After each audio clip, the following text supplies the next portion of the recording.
let's get started. Let's continue discussing Langchain. And so the next topic, so after learning how basically you prompt using Langchain and how you can create those functional components, okay, which then make kind of like,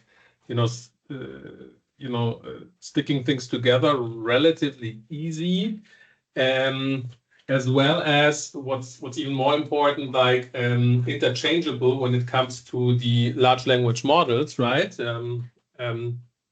We now want to jump into how Langchain treats memory. Okay, so the problem with the LLM models, right, is that, I mean, usually when you basically start a chat with an LLM, you ask a question, you get a response, and then you ask a follow-up question. It is not automatically the case that the model knows all of the, let's say, conversation history, okay? And sometimes, as we discussed yesterday, it is, keeping all of the conversation history can become very costly for the companies, actually, okay? So Langchain has developed, let's say, a few memory components, as we say, that where we can, specify how we want to treat the memory of our conversation. Okay, and so the different components that Langchain, or the most important components that Langchain has created, are the following ones. So first we have the conversation buffer memory. Okay, and this memory component, stores the complete conversation history, without any limits. Okay, so basically we're keeping every message exchange from start to finish. So it's basically very simple. That's kind of like the advantage. But as said, it can become very memory intensive for long conversations. Okay, that's the problem a little bit with that one. Therefore, there is also the conversation buffer window memory. And so this one only keeps the last specified number. Okay, so we can specify the number of conversation turns. Okay, so basically the n in this is on or k as it's specified, is configurable. So we can decide, in the conversation only keep the last I don't know, the last 2 Q&A pairs or 5 Q&A pairs, etc. Then we have the conversation token buffering memory.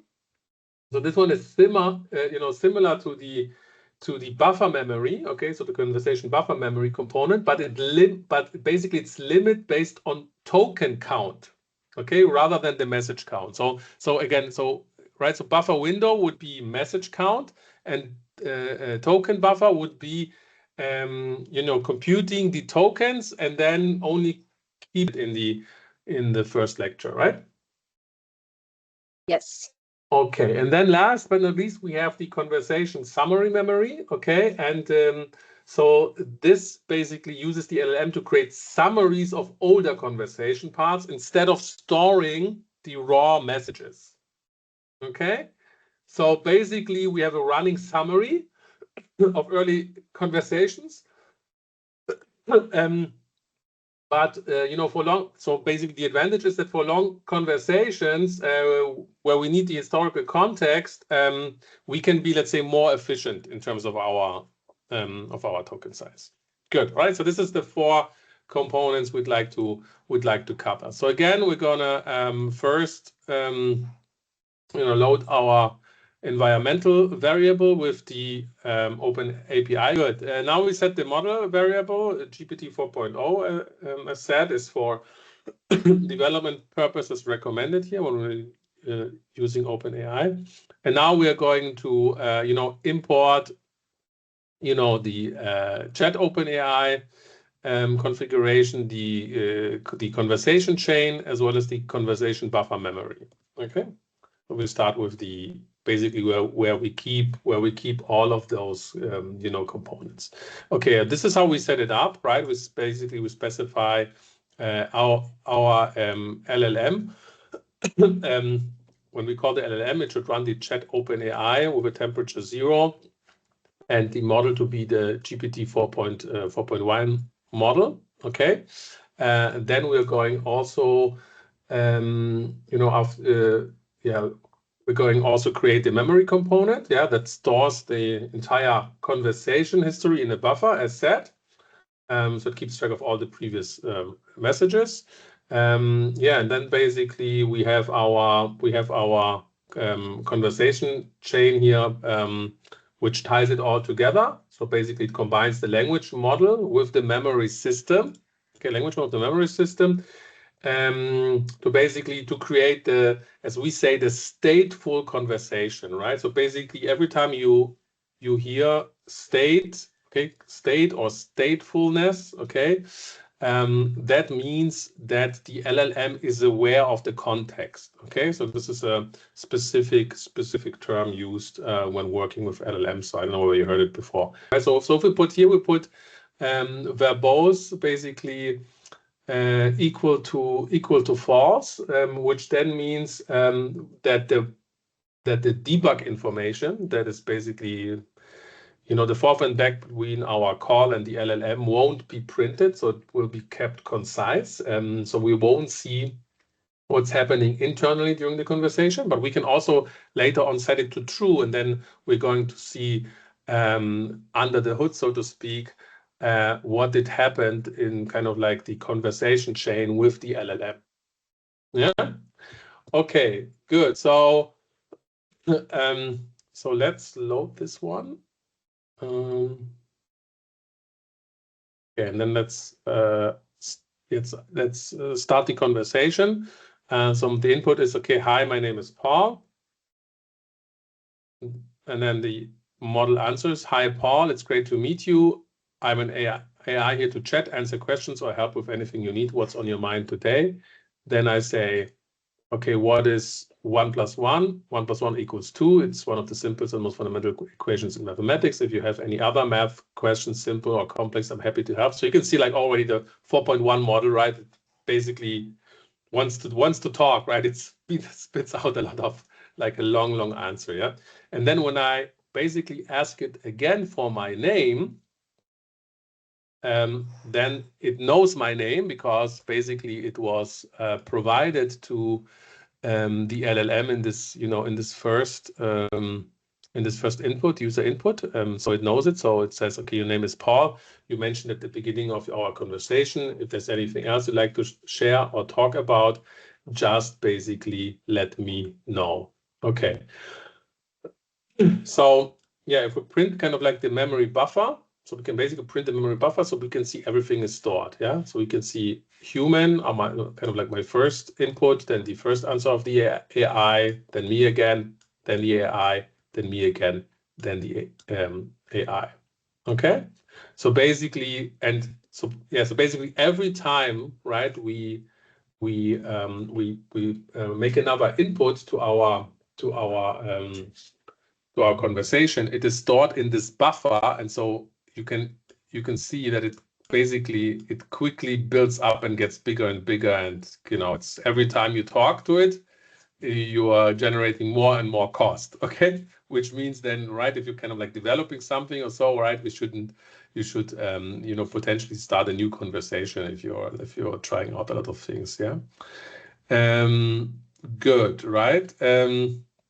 Now let's change a little, or let's change this one to true, to the verbose, so that we can maybe see what's kind of like happening under the hood. So let's see.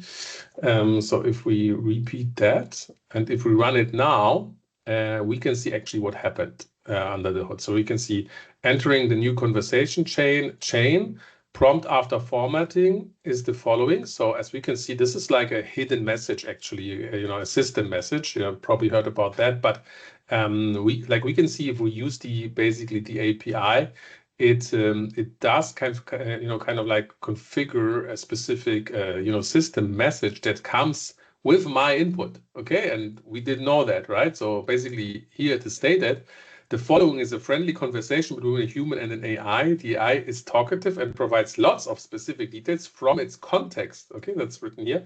If the AI does not know the answer to a question, it truthfully says it does not know, right? So this is something we're not aware of, right? So, you know, I observed, or we observed, that the answers were very specific, very detailed, and it's not a surprise, because this is kind of like the system message that's that the kind of like is provided to the LLM under the hood, and we're not really aware of it, yeah.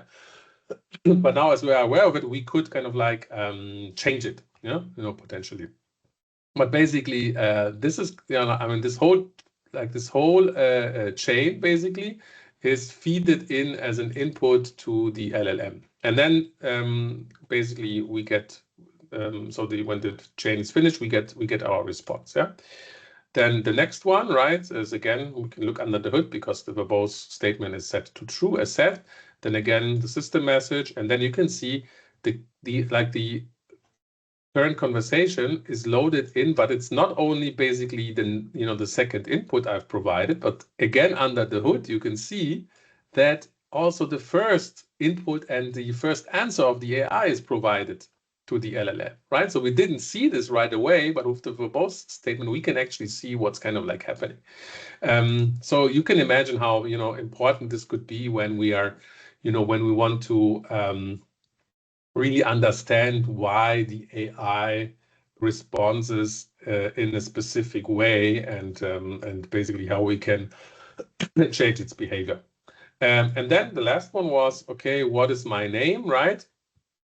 And then basically it did feed in again the entire conversation. That's why it knew, okay, your name is Paul, because it's again feeded in, you know, the entire conversation. It wouldn't know that, right, if we didn't have the buffer memory, right? It's because all of the entire thing goes in there again. This is why it's able to know it. Yeah, I mean, if we're using ChatGPT or something like that, you know, it feels natural to us that it knows the context. It's basically knows the conversation, but this is because for the ChatGPT, basically, you know, conversation, OpenAI has developed exactly this, right? If you use it, however, you know, kind of like through an API, right? You need to make sure that that you have the buffer memory set up.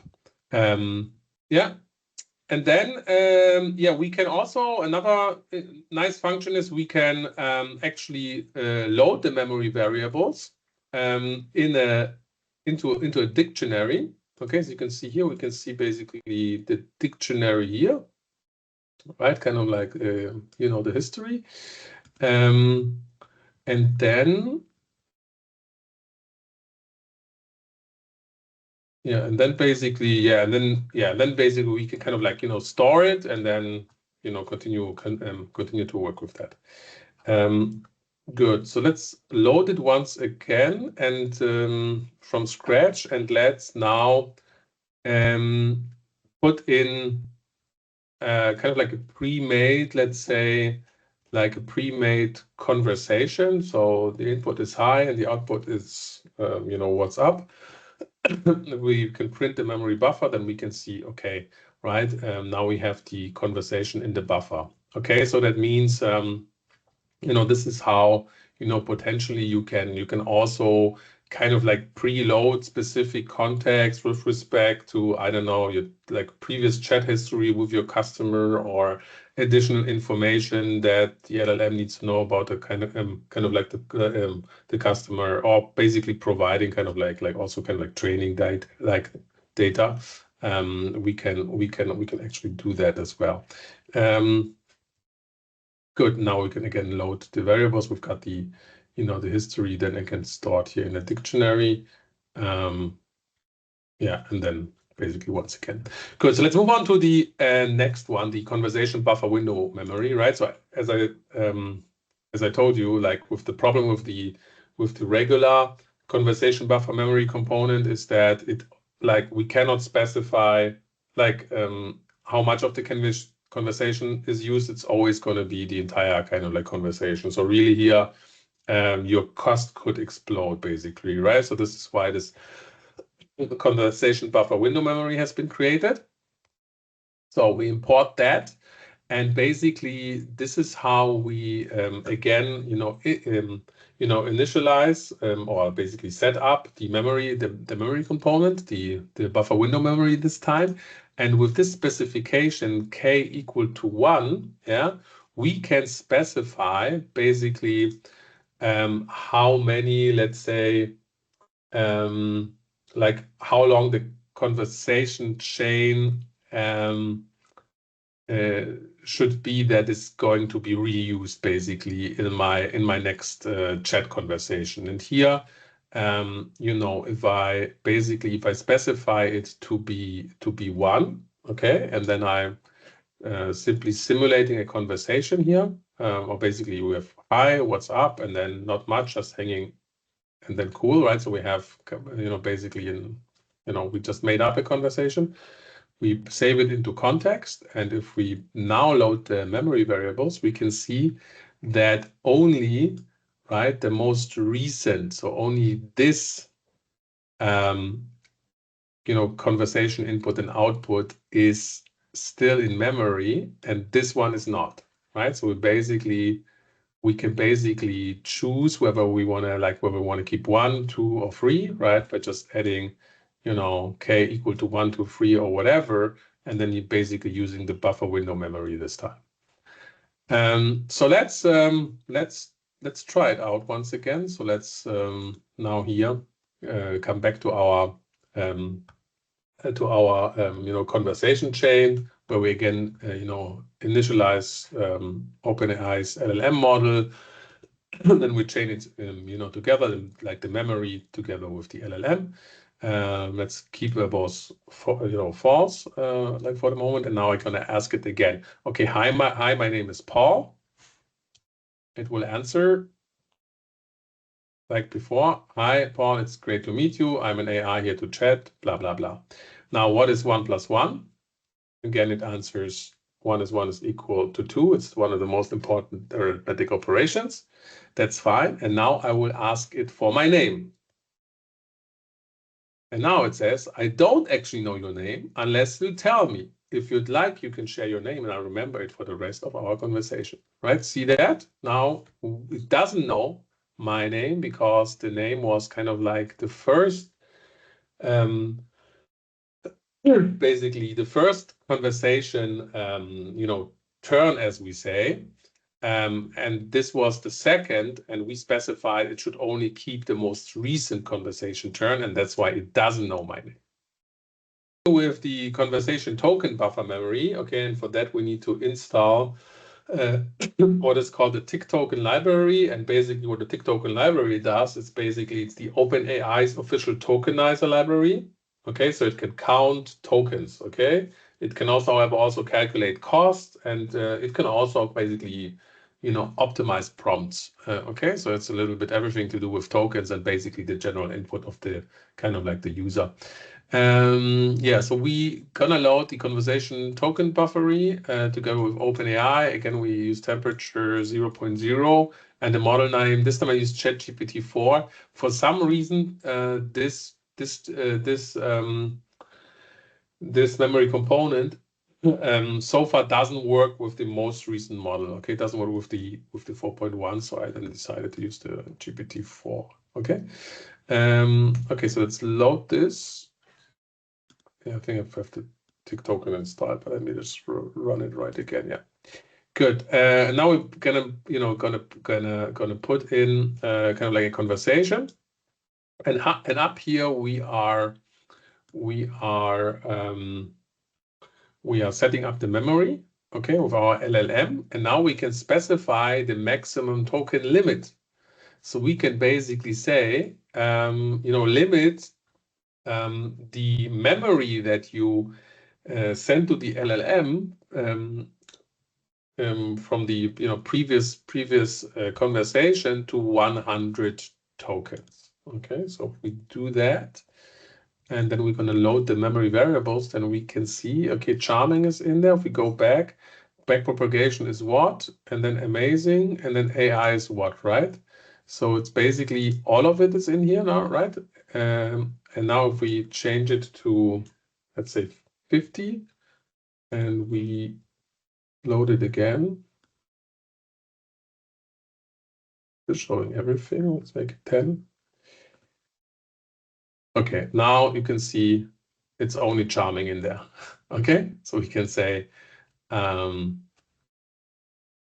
it to 20, then it's chatbots are what, and then charming, right? So it's basically, it decides based on the token limits how many turns it's going to go back in terms of the conversation history, right? Which maybe makes more sense than basically the the number of turns, because you could have very long conversations, you could have short conversations. Yeah, basically you can kind of like decide. Clear, good. And then we have the last one, the conversation summary memory, right? So here there's another approach where basically yeah, we have let's say maybe a long kind of like conversation, but now we want to not use kind of like, or not specify a number of turns, a number of tokens, but we want to keep the context, but somehow we just want to keep it as a summary. Okay, let's say. Good. So first let's create a long string here. So this, we call it schedule. So what's written here is, okay, there's a meeting at 8 a.m. with your product team. You will need your PowerPoint presentation prepared. 9 to 12 p.m. have time to work on your Langchain project to go quickly, because Langchain is such a powerful tool. At noon, lunch at the Italian restaurant with a customer who is driving from over an hour away to meet you to understand the latest in AI. Be sure to bring your laptop to show the latest LLM demo. Okay, so that's our, let's say, just a long string, and then here we have the conversation that we want to put into our conversation. So we basically assume, okay, the conversation was like, hello, what's up? Again, not much, just hanging, cool. And then what is your schedule today? And then we, as an output, we say the long string was the output. So it's a very kind of like long output. Good. So we load the variables. We can basically see that that now, right, what has been loaded into the memory, okay, is not the conversation history. So it's not based on the numbers of turns, of conversation turns. It's also not based on tokens, but this time, okay, the history is the summary of what has been discussed. So let's see. The human and AI exchange greetings. Okay, that's true, right? Because this were kind of like the first conversation terms. The first two ones were greetings. And the human asks about the schedule of the day. So that's basically summarizing these lines here. The AI informs them of a morning meeting with the product team, time to work on a project using Langchain, and lunch meeting at an Italian restaurant with a customer interested in AI. The AI advises the human to bring their laptop to show a demo, right? So here you can see basically that all of this whole like schedule output that the AI pretendingly has generated has been summarized in a relatively condensed form, right?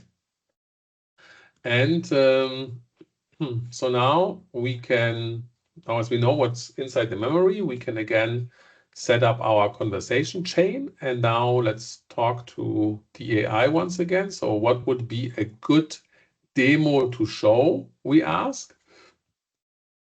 And let's see, under the hood, we see, okay, the system, the human, yeah, basically, yeah, the human, like it's basically given, like besides our question, it's like the other input is basically the system input that was generated as a kind of like a summary. And then we see the answer. Okay, a good demo to show would be a demonstration of how our AI technology works. This could include a walkthrough of its capabilities, such as natural language processing, machine learning algorithms, and how it can be integrated into the customer's existing systems. It would also be beneficial to show real-world examples of how our AI-based used to solve problems, right? So basically, it knows, okay, it knows, because here it's not specified that, okay, what demo are we talking about? It knows from the summary basically that it's about Langchain, right? And so the demo should be about Langchain. This is why it's able to, to basically answer with the context in mind, right? Yeah, but it's quite, it's quite interesting, quite nice, I think, to basically, have this, like very easy way to like set up and change things, right? And basically the only thing, right, that we have changed, right, is I mean, this statement is basically always the same. The only thing that we changed is what kind of buffer memory model we use, right?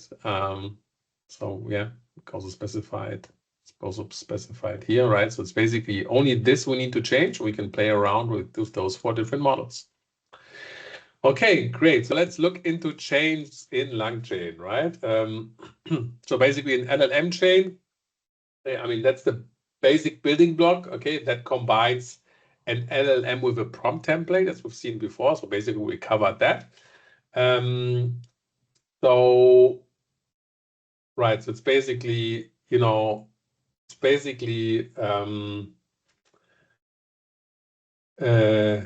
basically taking input variables, right? Then formatting it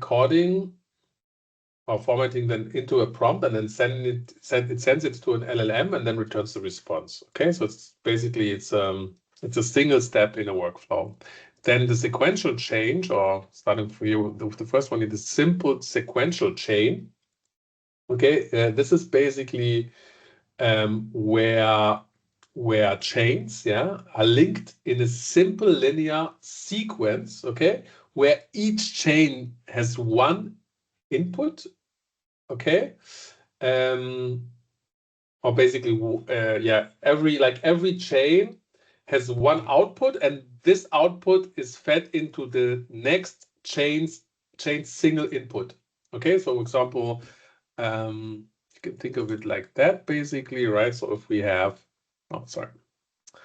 if we have, let's see, we have chain A, and whatever this generates as an output goes into chain B, and then chain B, whatever is produced here, goes into chain C. Okay, that's basically simple sequential chain. And the sequential chain is different. It's basically more flexible version. And the more flexible version can basically handle multiple inputs and or outputs. Okay, so basically you can specify which outputs from earlier chains go to which inputs of later chains. Okay, so we could think of it like this. So we can have maybe chain A, feeding into chain B and chain C, but also chain A, we could say, feeds into chain D. Okay, and then I don't know, and then chain C and chain D feeds into chain E, right? So we can do whatever, comes into your mind. So we can really create, very complex chains here. Yeah. And then the last one would be the router chain. Okay. And the router chain acts like a decision maker. Yeah. Basically that can route inputs to different chains based on the input content. Okay, so for example, this could be, I don't know, routing questions about math to a math chains, or questions about history to a history chain, etc. Okay, good. So let's get started with basically with first again loading our input variables. We take GPT 4.1. In this case, we also want to use a little bit of data, so that's why we install pandas. And then there's a data set that we're going to load into, and basically the data set. Oh no. Okay, I've got an error message, but still. still seems to work here. Let's see. Anyhow, this is the basically the first 6 lines of this data set here, data.csv. So we have a product name and we have a product review. Okay, and we can see that the product review basically is mostly in English, but there's one review down here, which is in French. Okay, je trouve le good mediocre, la mousse ne tient, right? So it's basically French review. We're gonna need this for later, but let's start off with a simple LLM chain. So we're gonna again load in the chat OpenAI, then the chat prompt template, and then we're gonna load in the LLM chain, okay, to chain things together, basically, right? So let's do that. Now, when we initialize the OpenAI model, this time we're using a higher temperature because now we're in the space of basically want to create like, you know, product reviews, ideas for, you know, for product that we're going to sell. So we want to have it to you know, to be a little bit more creative. That's why we choose not 0 as a temperature here, but 0.9. Okay, so let's initialize the model, and now we are going to create a prompt template again. Okay, generate a single catchy name for a company that produces, and then basically product is kind of like the input variable. Good, and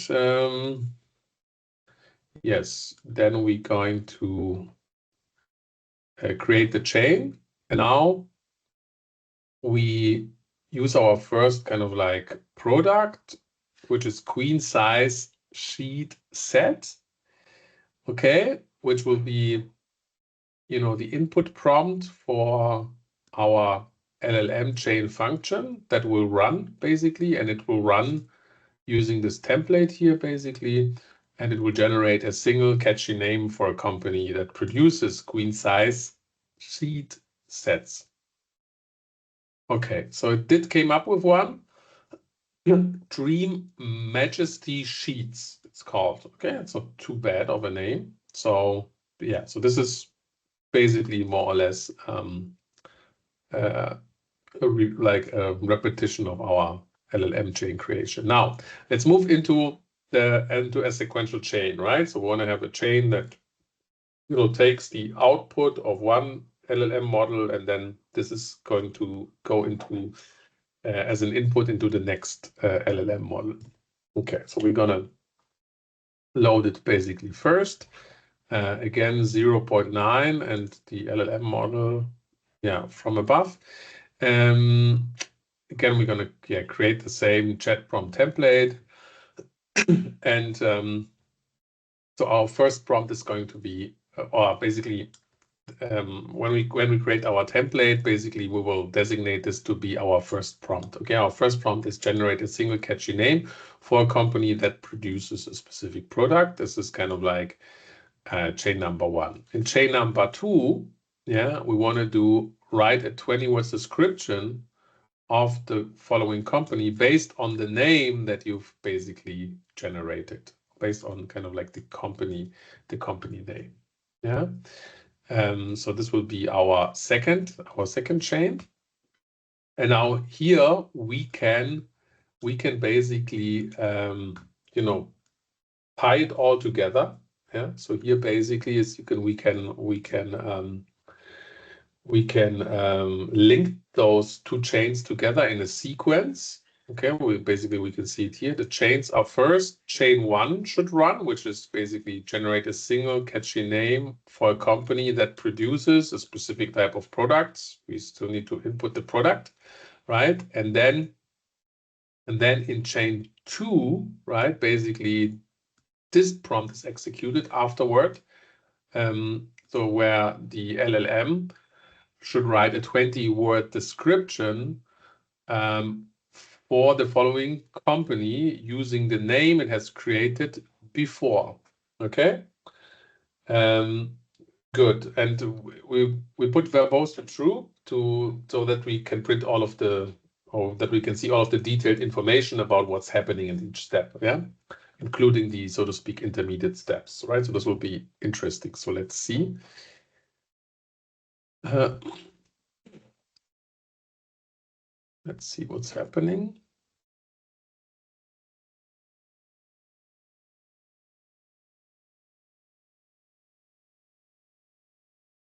There we go. Okay, so you can see the model is entering the new simple sequential chain. Queen-nest leans offers premiums, comfortable and stylish bedding essential designed to enhance. Doesn't show me. Designed to enhance your sleep experience with luxury and elegance.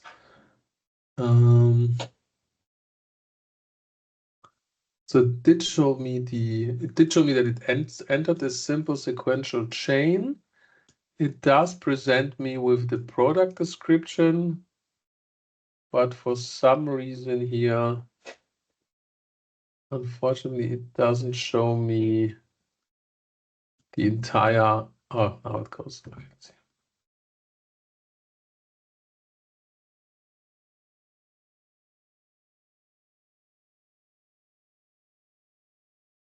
Maybe it was too fast. Should be able to scroll here, but let's see.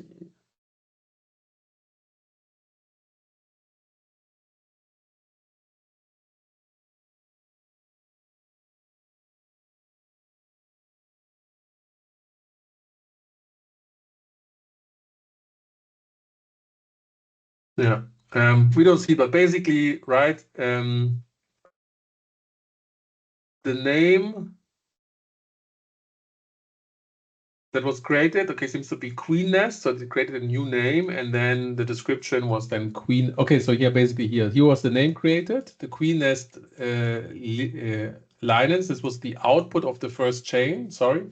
And then the output of the first chain then enters the second chain, where basically this product description is created. Yeah, okay, so somehow we only see the output of the first chain. This is the name. And then we see the output of the second chain, which sends. Well, if you think that, I don't know, maybe you want a very creative, let's say, you want to, for example, you want the LLM to be very creative when it comes to the name. Okay, but then maybe you want to be like, you want to have in the next chain, the model to be less creative when it comes to describing your products, right? Because being more creative also means higher likelihood of hallucination, of maybe, you know, producing errors, pretending that basically it's, I don't know, stylish. We don't know that, right? And so maybe like it makes sense in this case to have maybe something very like a lot of like in the first and very creative, in the second chain potentially maybe less creative, or using a different model, etc., etc. Yeah.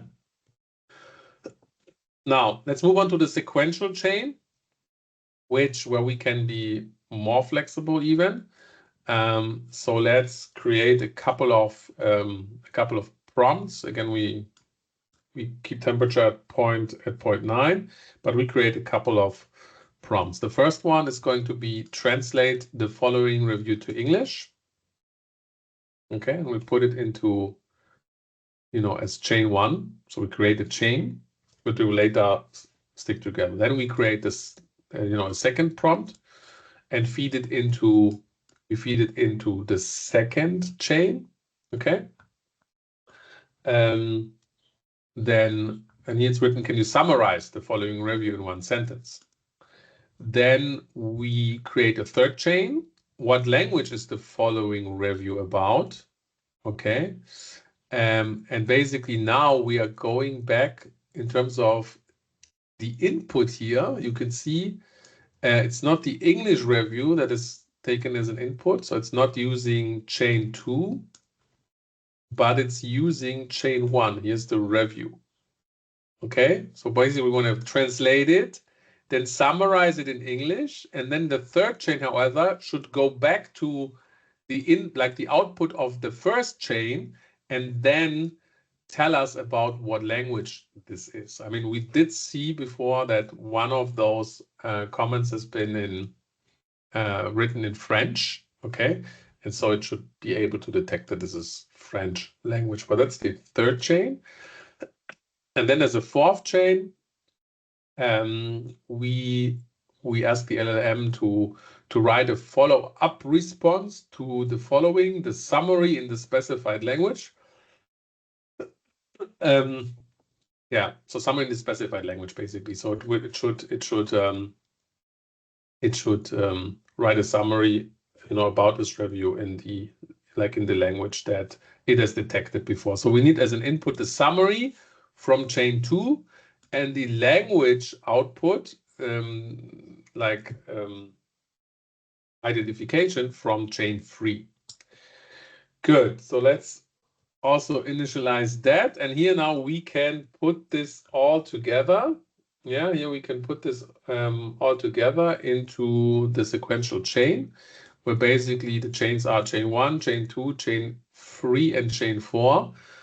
The input variable that we begin with is the review, okay? And everything else is basically treated as an output variable, right? I mean, of course, it's both like the English review and the summary. It's an input and an output at the same time. But because it comes, after the first chain, yeah, it's basically specified to be output variables. Yes, because they come from, the English review comes from chain 1. The summary comes from chain 3, right? And follow-up message is the output variable of chain 4. Yeah. Good. So let's chain it all together, and then we run it with the review from row number 5, right? Remember row number 5. We go up here. It's this one here, right? So it's this one here, the French one. Good. So let's start.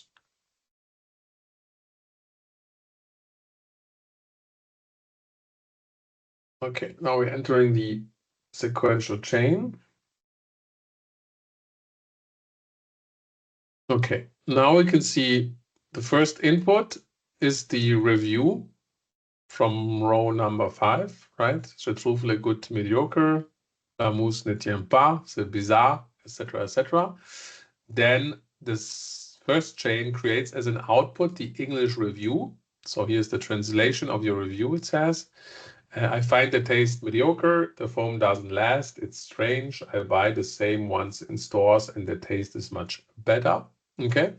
Then chain 3 produces the summary based on the English review. So the viewer finds the products taste mediocre with poor foam, suspects it may be an old batch or counterfeit, and notes store-bought versions taste better.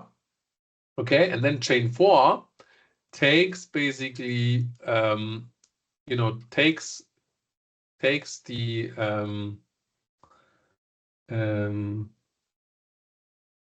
takes the summary, right, and translates it back to the language that was identified here. Yeah, and this was in chain 3. So yeah, so this was chain 2. Yeah, this was in chain 3, the language. And so it does create the French summary. So that last chain takes in 2 inputs, right? And not only one even, right? And these come from other chains, right? And yeah, and this one had only was 1 prompt, and basically the second chain was basically built on 2 prompts, right? It's first translation and then summary. This one is just language detection, and here we tie it all together. Yeah, but it's so basically here I think you can build out anything, right? You can build out anything together with, yes, then the router chain, right? So let's look at the router chain. So you said you use it. So when did you use it? Could you give some examples in like when you use a router in NHN, for example? Like what are the use cases a little bit for your router? Yeah. Like if I understood it right, that is your router chain. But so basically, if I have like a page where I'm seeing where I put new clients' websites, and then I automate the workflow to check whenever there's like a new website, and then check which languages the website is available in, and then route that to like the different tasks of creating summary, some ad words specific, hyperlinks and stuff, like to set the hyperlinks on the page. So yeah, that's kind of where like routes to the different languages. So I use it mostly like to do my stuff in the different languages, and then it routes it back to Notion and gives me like new documents with all of the hyperlinks and everything for that page in the different languages, all in one. Yeah. Okay, perfect, great. So yeah, let's see how Langchain treats or how you can work with a router chain using Langchain. So here basically in this first code row, we are creating 3 templates, which are, kind of like, let's say, I don't know, like a little bit like system messages, I can think of. So we have a physics template that says, okay, you are a very smart physics professor. You are great at answering questions about physics in a concise and easy to understand manner. When you don't know the answer to a question, you admit that you don't know. Here's a question, and basically we get an input. Math, you're a very good mathematician. You're great answering math questions, etc. Here's the question. History, you're a very good historian. You have an excellent knowledge of and understanding of people, events, and contexts, etc. And then a computer science template. You're a successful computer scientist. You have passion for creativity, collaboration, forward thinking, confidence, strong problem solving capabilities, etc., etc. Here's your input. Okay, so we create these 3, let's say, templates, and then we're going to kind of like combine them into what we say are the prompt infos. Okay. Okay, but it could be like in your case, could be, I don't know, like certain product categories or, something like that, or certain user groups or, things like that.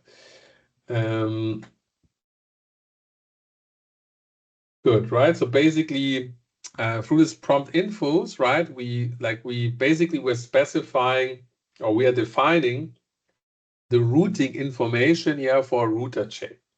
Okay, so basically this is a configuration that tells the router which specialized chains to use for different types of questions. Okay, so we have like the name would be then the identifier for the specialized chain. Okay, so it's, I don't know, if we get like, the idea is that if you get a question about math, then you should, like the LM should identify that it should use the math chain. Okay, using the math question, so to speak. Yeah. If it's a question about history, it should use the history chain. If it's about physics, it should use the physics chain. If it's about computer science, it's about computer science. It should use the computer science chain, or like basically template here. Yeah, so let's see how good it's able to do so. And I think, yeah, in every, I think we.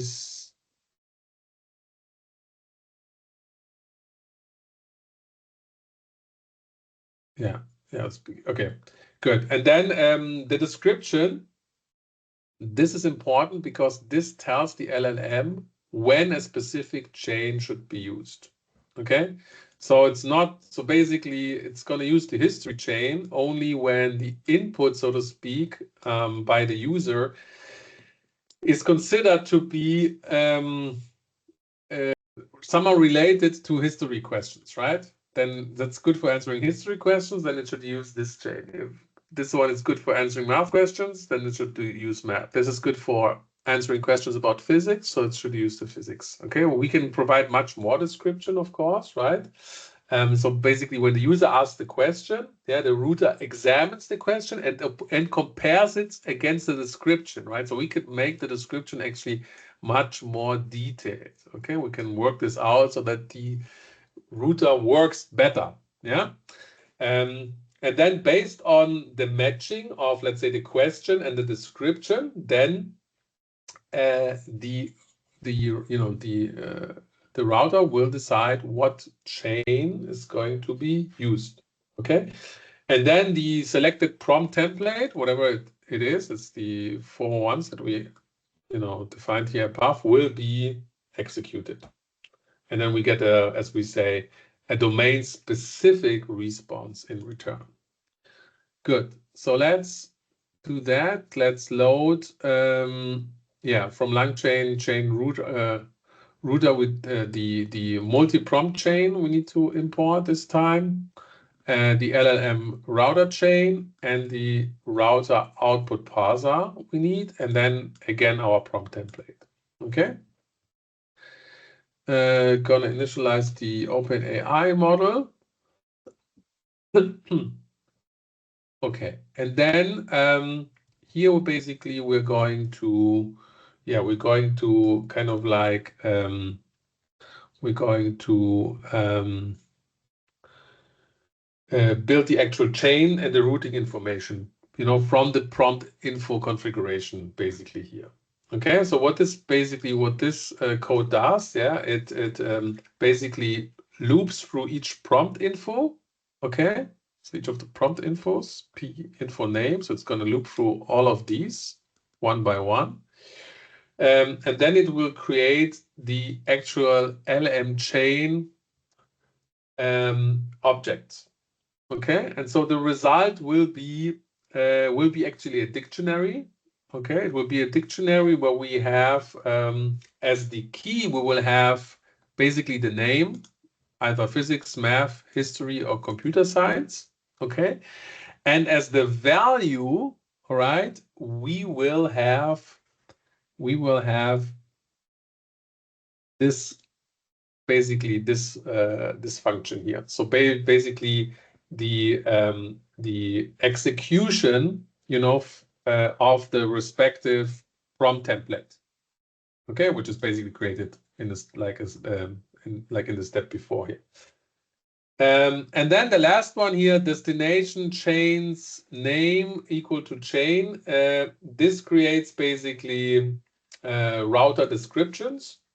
So basically this creates a formatted string. We can see it here, a formatted string that the router uses to understand the available options. So it will create this, again, this physics is good for answering questions about physics, and math or questions about math, history about history, computer science about computer science. And then, the last one then basically joins it all together. Good. So we create that, and then what's missing is the question is what happens if the input that we're getting is where it's basically it's really not helpful to to use like a physics chain, or to use a math chain, or to use a history chain or computer science chain. So in order to also have that scenario, this codes down here creates, let's say, so to speak, a default prompt. So like a fallback chain for our router system. Okay, so if nothing matters, so if the router decides, the input that we got is not really fitting into any of these chains really, then it should use just a general LLM. It should just use whatever it's pre-trained with. And this would so-called multi-prompt router template. And basically this router template, acts as the brain of the router chain. Okay, so basically these instructions then help the LLM to decide which specialized chain should be used for the input. Okay, so let's have a look on it. So basically it says, given a raw text input to a language model, select the model prompt best suited for the input. You will be given the names of the available prompts and the description of what the prompt is best suited for. You may also revise the original input if you think that revising it will ultimately lead to a better response from the language model. Now the formatting, return a markdown code snippet with a JSON object formatted to look like, JSON, and then basically destinations. This is basically gets placed with the destinations string that we've created earlier, right? So it's basically up here, destination strings, kind of like name and description. Okay, and then the default, so default destination string, default or name of the prompt to use in destinations. Yeah, so basically destination string or destination default, right? So it can choose between basically that. Yeah, and then remember the so here, sorry, next inputs, string, a potentially modified version of the original input. Okay, remember the value of destinations must match one of the candidate prompts listed below. If destination does not fit any of the specified prompts, set it to default, right? So the destination can either be the string, so any of these physics, math, history, or computer science, or if it doesn't match, then it should be the default option here, basically. Yeah. Remember, next inputs can just be the original input. If you don't think any modifications are needed, candidate prompts, destinations, input is in the input, output, remember to include the JSON. Okay, this is a very complex prompt, I have to say, right? Yeah, maybe you can, I don't know, Lika, you could use it for and maybe like modify it for what you're doing in NHN and then kind of like compare the results, but this would be something that's kind of like possible. Okay, and then basically down here we create our router chain based on this template. Okay, using destination, the destination strings, then we chain it all together. We use the output parser as we did yesterday to basically create the JSON object that we need. And now here we chain it all together. We've got our multi-prompt chain with the router chain, destinations, the default chain is the default chain, and then the verbose statement being on to see what's basically going on under the hood.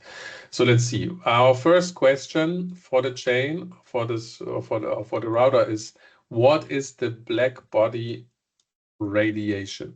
So let's see what's going on. So it's entering the new multi-prompt chain, okay? And it has decided physics, okay? And it has basically the input is what is the black body radiation, okay? And so this is feed into the template that we've created here. So basically you are a very smart physics professor, great answering question about physics. When you don't understand the answer to the question, you admit that you don't know it. Okay, so let's see. What is created? Black body radiation is the type of electromagnetic radiation light that is emitted by an object that absorbs all the radiation that falls on it, etc., right? So it is correctly identified that this is a physics question, and then it is answered in a specific way, probably academic way somehow. Now the next prompt is, what is 2 + 2? And our expectation should be that it should identify math to be to use the math chain to answer the question. And the math chain looked like this. So let's see. You're a very good mathematician. You're great answering questions. You are so good because you are able to break down hard problems into their component parts, answer the component parts, and then put them together to answer the broader question. So let's see how they've done so. It is done so. So let's break down the problem, it says, okay, like in our instructions. Okay, great. First, understand the operation. The question asks for the sum of 2 + 2. The plus symbol means addition. Step 2, add the numbers. +2 means we start with 2 and then add 2 more. 3, calculate. N + n = 4. Answer 4. Okay, so very detailed breakdown. Okay, now let's see the last question here. It's also quite interesting. Why does every cell in our body contain DNA? Okay, that's clearly a question about biology, right? It's not a question about physics, not about math, not about computer science, nor history. So let's see, like our expectation would be that it's gonna then decide to go to the default option. So let's see. Yeah, so entering new multi-prompt chain, you can see no chain was identified. So basically this means it goes to the default option. And then the default option is what we specified, here. It's a simple call to the LLM model, right? So it's a simple call to the LLM model with the, basically with the default prompt simply being the input, right? So it's just the input. It's not, it's not taking into context, into, consideration, any of the information up here. Good. Yeah, so that's it about simple sequential chains, complex sequential chains, and router chains. Yeah. Yeah, one has to say that in this case, it's difficult actually.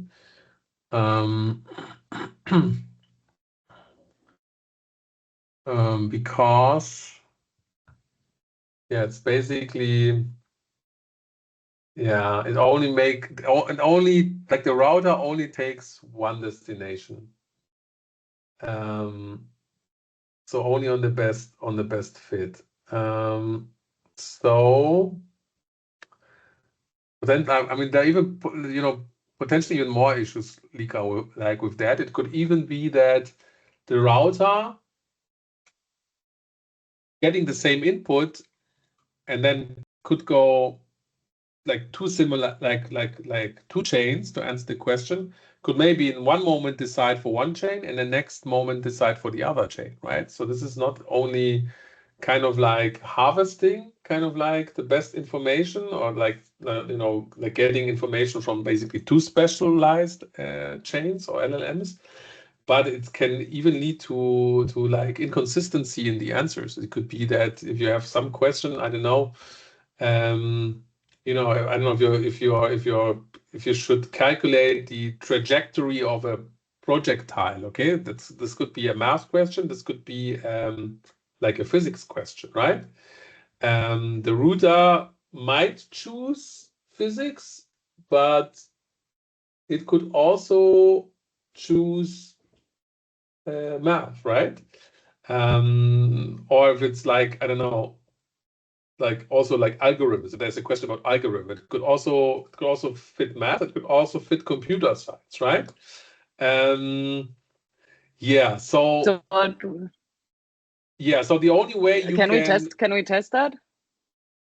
Yeah, I think here you can definitely test it, right? And you can see under the hood what's happening, right? So for example, in this NHN, you don't see under the hood kind of like what's happening, but here you would see, okay, there's some inconsistency, like inconsistency. So the question is, okay, how do you resolve that basically? Okay, so either you make the description better, okay? So you basically, here we did like, I don't know, we did like, okay, it's good for answering math questions, good for answering history questions. That's probably not a good description of when this chain or the other chain should be chosen, right? So we can help to minimize the inconsistent routing, or maybe even like wrong pick, okay? Because the math question is very like, I mean, or the math chain answers like in a very specific way, right? So maybe we don't want that for certain questions, right? So improving the description would be like one thing. The other thing could be that that we combine it with a sequential chain somehow, right? So that we get kind of like a hierarchical routing, for example. This could be an idea. Or let's say we can potentially, I don't know, we can potentially create a chain that is a combination of the two, where basically you could say, okay, if there are questions related to algorithm that touch based on math and computer science, and maybe use kind of like the blend. No, that's what we create another possibility for the router where it can kind of like forward the input to. So this could be an idea, right? Yes, and the other thing, yeah, it's kind of like maybe talk a little bit about hierarchical, chain. So it could be that before the router makes the final decision, maybe you have a router before, and the router before somehow is gonna decide, okay, first of all, is this a scientific question or a non-scientific question, kind of like a little bit. And then sends off kind of like to the next router to do kind of like then, potentially maybe another layer that can identify, okay, is it really physics, math, or chemistry, and then sends it to another layer where maybe it's about mechanics or thermodynamics or quantum, right? If we break down, like if we stay in this kind of like physical space, and then sends it to the final chain. So you could like, along the way, maybe not to run into the issue that a wrong chain is kind of like selected, you could make make the router, let's say, first decide on the specific context that we're getting ourselves into, or maybe the first router, if it's not really clear, at which one is going to be, or if there are two potential chains that can be chosen, maybe we put into the router that it should ask a follow-up question to help to like basically to the user to help on to decide and to be sure it's either physics or math, right? So this is how you could potentially work out a solution there, right? We can create another category where it's a blend of math and physics maybe, or something else. This is one way. We could, so basically we create kind of like hybrid chains that can be chosen, or we do a hierarchical routing where maybe there's one router that asks the follow-up question to be clear that it's either, is it a math? I'm not sure whether I should answer your question from math or from physics. So could you clarify where you're coming from? And then only after that, it sends it to the next basically router. So we can build something like that in there. Yeah, and then what else? There is, actually there is there's a confidence level actually that we can specify, right? Let's see. I mean, also through the hierarchical, we could basically combine both, right? Because we can also have the follow-up question kind of be, do you want it from this perspective, or do you want me to highlight both perspectives, kind of, Yeah. And then we rotate to a combination. That's true. That's true. I mean, it's also, it's all based on probabilities. So what's also another thing that we could build in, like into our, let's say, router template, into our like into the brain of the router, right? Is the confidence level, right? So we can say, if you are, not really confident, it's one or the other, then go like go back to the default or something, right? Before making a wrong choice. Yeah, so we could also specify that as well. Yeah. Great. Yeah, so I think here, I mean, there's so much, I don't know, there's so many things one can talk about. I think this is really the art of prompt engineering, chaining it all together.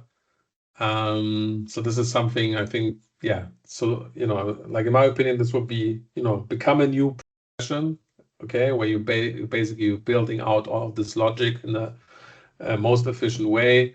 most efficient in terms of cost, but also, you know, focusing on quality of the input, confidence, right? So many things that can be done here.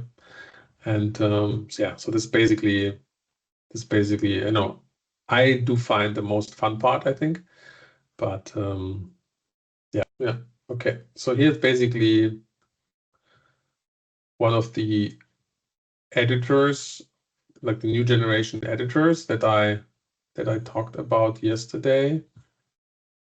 Maybe I create a new. Maybe I create a new window. Let's see. Right, and so basically it looks like VS Code. Okay, I can.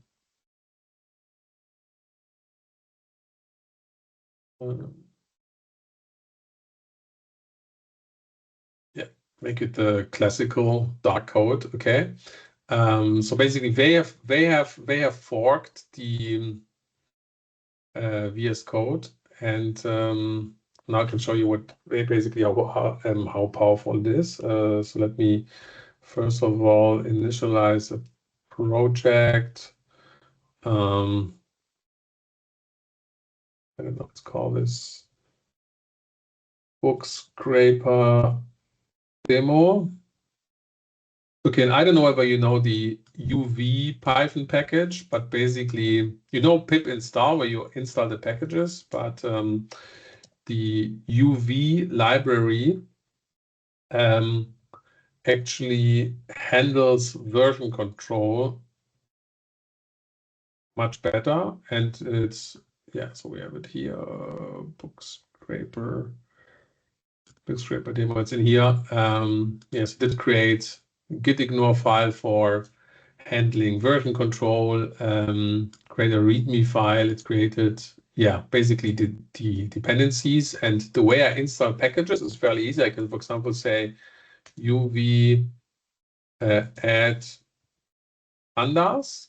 Now you can see pandas is installed, or it's going to be installed for this specific project. So it goes into the Py project TOML file, which handles basically version control. So I can add pandas to it. It's a little bit bigger package, so it takes a little bit of time.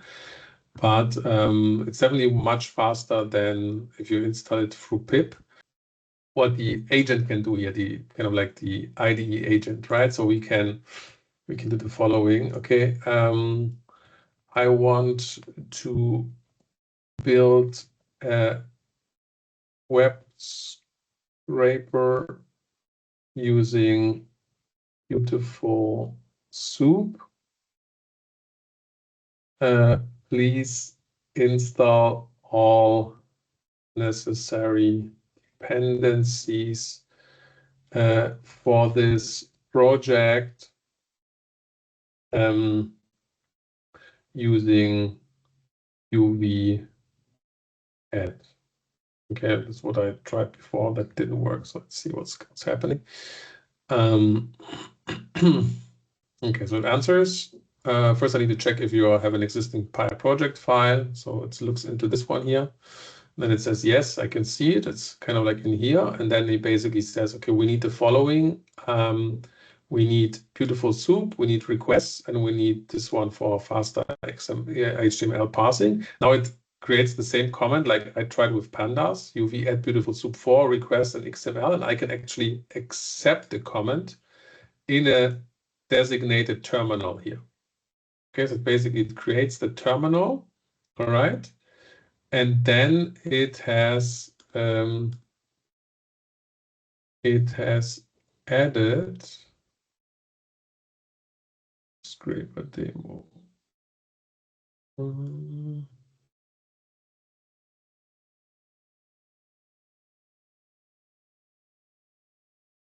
At 11. Go back here.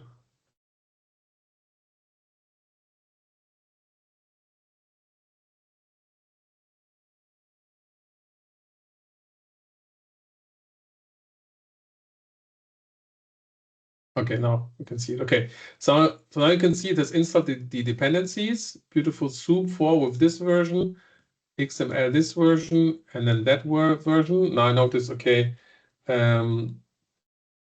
please please upgrade Python for this project to the newest version.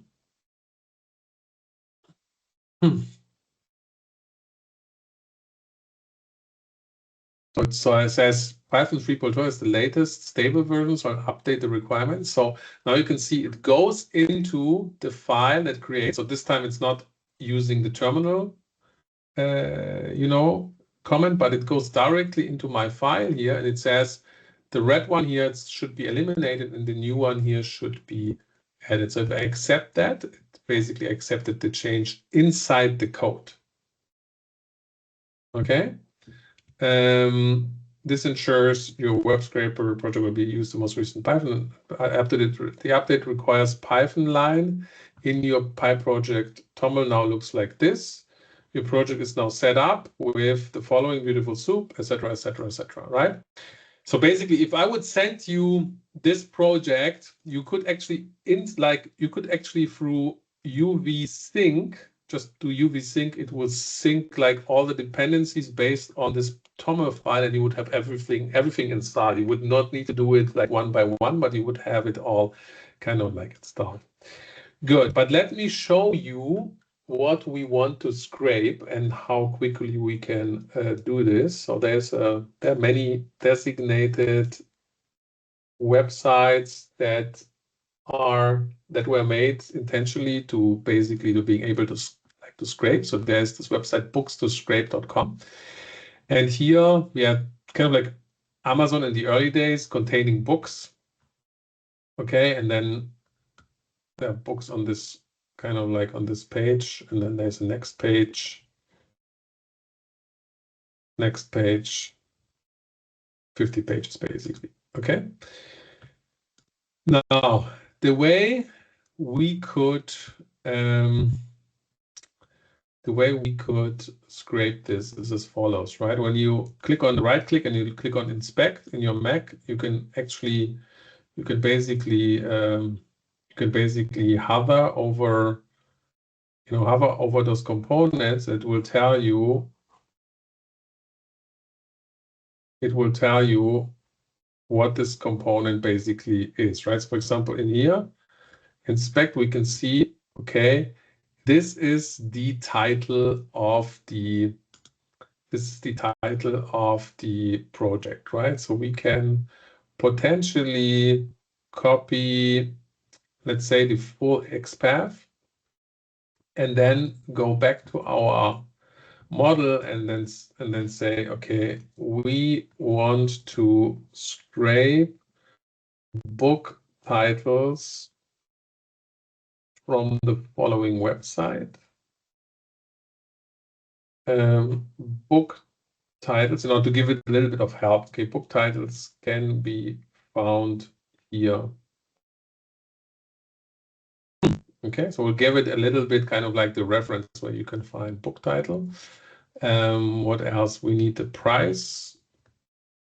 Maybe so we'll inspect that. The price. So we're gonna also copy that one here. Book titles, prices. What else do we want? And whether it is in stock from the following prices can be found here. And then the in stock, that's the next one here, availability. The in stock information is here. Okay, basically, then I can send this is the website, and then let's execute it. Now let's see what's happening. I create a web scraper to extract book titles, prices, and stock information from the provided website. Let's create a Python script for this task. So it creates the bookscraper.py.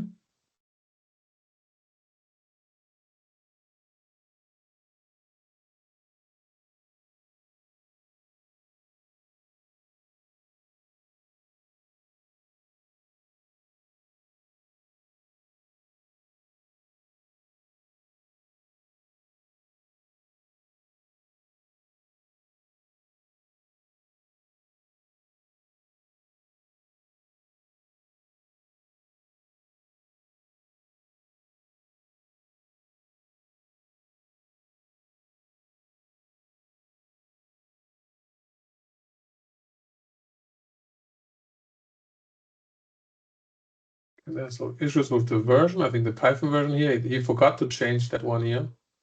So he wants to change that. That's 3.12, yeah.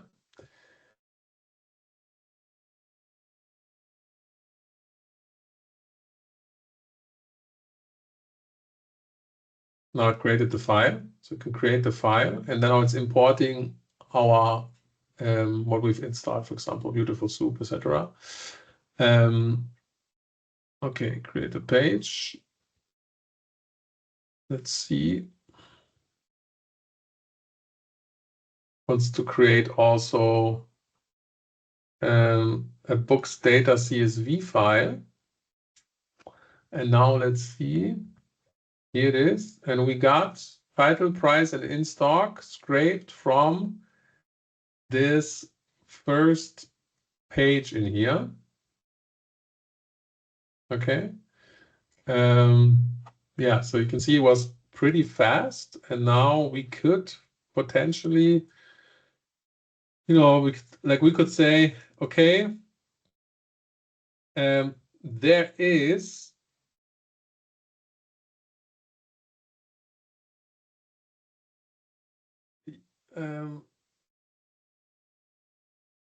yes, there are sub pages to this website that should also be scraped. The button to move on to the next page can be found here. We'll give it also the full XPath. So let's see whether it can update the script.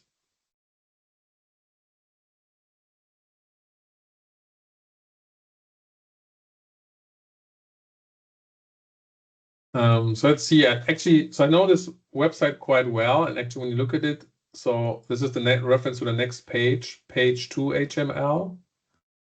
Then on the next page, it's called page 3 HTML. But then there's actually a structural break. So at some point,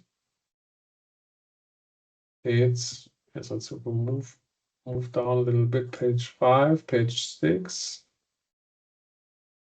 Yeah, I think here, right? So this one here, it adds this catalog in here. Yeah, that's what I mean, right? So page, we go back. Catalog. I think at some point the first, I think the URL here.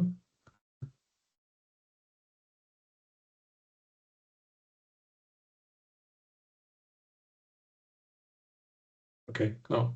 I think at some point, maybe it's a little bit later down the hill, there's a structural change to the, like to this button, to the reference of the button. Let's see how it's gonna handle that. Okay, but here, well, maybe we fixed it. Let's see. It looks like. Okay, it's the same. Okay, but let's see what's basically did. So it did. Now it scrapped all the pages by following the next links. So it is updated the code. We can do a code review, basically, but here basically it wants to click on the next button. So let's accept those changes and let's run the Python script. Okay, now it seems like, okay, there's an issue again with the Python environment. I don't know what happened. So it does a lot of debugging in terms of the system. So let's see whether, no, now it's scraping the website. So let's see how far we'll get. Okay, so it did stop at page 3 for some reason. So we didn't have all the 50 pages, but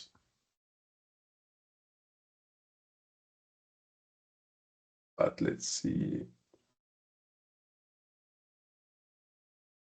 Yeah. So it didn't, yeah. So it didn't. So it's not perfect, as you can see, but I know what you think. I mean, but given that I don't know, took me like 5 minutes now to scrape the first 3 pages at least of the websites, not too bad, right?